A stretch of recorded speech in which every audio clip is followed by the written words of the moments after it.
నమస్కారం ఫ్రెండ్స్. మానవ చరిత్రలో కొన్ని టర్నింగ్ పాయింట్స్ ఉంటాయి. నిప్పు కనిపెట్టడం, చక్రం, వీల్ తయారు చేయడం, ఎలక్ట్రిసిటీ, ఇంటర్నెట్ ఇవన్నీ మనల్ని ముందుకు తీసుకెళ్లాయి. కానీ ఇప్పుడు మనం చూస్తున్న ఆర్టిఫిషియల్ ఇంటెలిజెన్స్ విప్లవం వీటన్నింటికంటే డిఫరెంట్.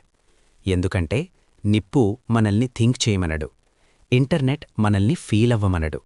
కానీ ఏఐ ఆలోచిస్తుంది, నేర్చుకుంటుంది, నిర్ణయాలు తీసుకుంటుంది.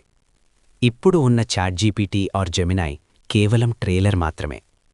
2026 కల్లా ఏజీఐ అంటే ఆర్టిఫిషియల్ జనరల్ ఇంటెలిజెన్స్ రావడానికి 90% ఛాన్సెస్ ఉన్నాయని ఎక్స్పర్ట్స్ చెప్తున్నారు.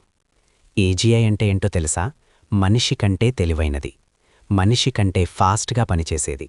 మరి అది వచ్చాక మనిషి అవసరమింకా ఉంటుందా? ఎందుకు 2026?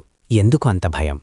మూర్స్ లా ప్రకారం కంప్యూటర్ ప్రాసెసింగ్ పవర్ ప్రతి 2 ఇయర్స్కి డబుల్ అవుతుంది. కానీ ఏఐ డెవలప్మెంట్ స్పీడ్ చూస్తే అది ప్రతి 6 నెలలకి 10 టైమ్స్ పెరుగుతుంది. ఇప్పుడు మనం కమాండ్స్ ఇస్తే ఏఐ పనిచేస్తుంది. కానీ 2026లో ఏఐకి కమాండ్ ఇచ్చే అవసరం ఉండదు. అదే సొంతంగా గోల్ సెట్ చేసుకుంటుంది. ఎగ్జాంపుల్కి, ఒక కంపెనీ సీఈఓ నాకు ఈ ఇయర్ 20% ప్రాఫిట్స్ కావాలి అని ఏఐకి చెప్తాడు అనుకోండి. ఆ ఏఐ హ్యూమన్ ఎమోషన్స్ని పట్టించుకోకుండా ఎంప్లాయీస్ని ఫైర్ చేయడం స్టార్ట్ చేస్తుంది, శాలరీస్ కట్ చేస్తుంది, వర్క్ అవర్స్ పెంచుతుంది. ఎందుకంటే దానికి కావాల్సింది రిజల్ట్ మాత్రమే, మనుషుల బాధ కాదు. ఫ్రెండ్స్, ఇలాంటి షాక్ ఇచ్చే విషయాలు, ఫ్యూచర్ ప్రిడిక్షన్స్ మరియు టెక్నాలజీ వెనుక ఉన్న చీకటి నిజాలు మీకు తెలియాలి అంటే దయచేసి మన ఛానల్ని సబ్స్క్రైబ్ చేసుకోండి. బెల్ ఐకాన్ కొట్టడం మర్చిపోకండి. వీడియోని లైక్ చేయండి, ఎందుకంటే మీ లైకే ఈ మెసేజ్ని ఇంకొంతమందికి చేరుస్తుంది. Let's continue. మీరు అనుకోవచ్చు, సార్, మషీన్ ఎలా బాస్ అవుతుంది అని. ఆల్రెడీ అయ్యింది ఫ్రెండ్స్. ఊబర్ డ్రైవర్స్ని, అమెజాన్ డెలివరీ బాయ్స్ని అబ్జర్వ్ చేశారా? వాళ్లకి ఏ మేనేజర్ ఫోన్ చేసి అక్కడికి వెళ్ళు, ఇక్కడికి రాని చెప్పడు. ఒక యాప్ ఆల్గరిథం వాళ్లకి ఆర్డర్ ఇస్తుంది.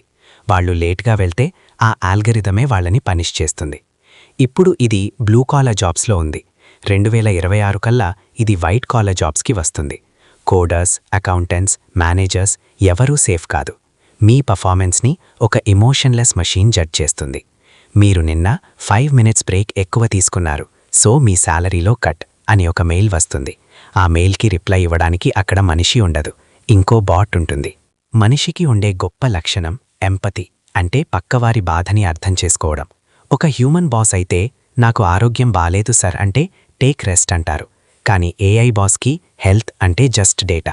దానికి మర్సీ, జాలి ఉండదు. 2026లో జరిగే పెద్ద ప్రమాదం జాబ్ లాస్ కాదు, లాస్ ఆఫ్ హ్యూమన్ టచ్. మనం మషీన్స్లా పనిచేస్తాం, మషీన్స్ మనుషుల్లా రూలింగ్ చేస్తాయి. ఆల్రెడీ హాలీవుడ్ రైటర్స్ స్ట్రైక్ చేశారు, ఆర్టిస్ట్స్ గొడవ చేస్తున్నారు. ఎందుకంటే క్రియేటివిటీని కూడా ఏఐ కాపీ కొట్టేసి సొంతంగా క్రియేట్ చేస్తుంది. మనిషి ఇంకా దేనికి పనికిస్తాడు? చివరిగా ఒక గహనమైన ప్రశ్న. దేవుడు మనిషిని సృష్టించాడు, మనిషి మషీన్ని సృష్టించాడు. ఇప్పుడు ఆ మషీన్ మనిషిని మించిపోతే మనం దేవుడిని ఛాలెంజ్ చేసినట్టా? లేదా మనం సృష్టించిన ఫ్రాంకెన్స్టైన్ మాన్స్టర్ చేతిలో మనమే అంతమవబోతున్నామా? 2026 దూరంలో లేదు ఫ్రెండ్స్, కళ్ల ముందే ఉంది. మీ జాబ్ని, మీ లైఫ్ని ఏఐ కంట్రోల్ చేస్తుంటే మీరు ఏం చేస్తారు? కమెంట్ సెక్షన్లో మీ అభిప్రాయం చెప్పండి. జై హింద్.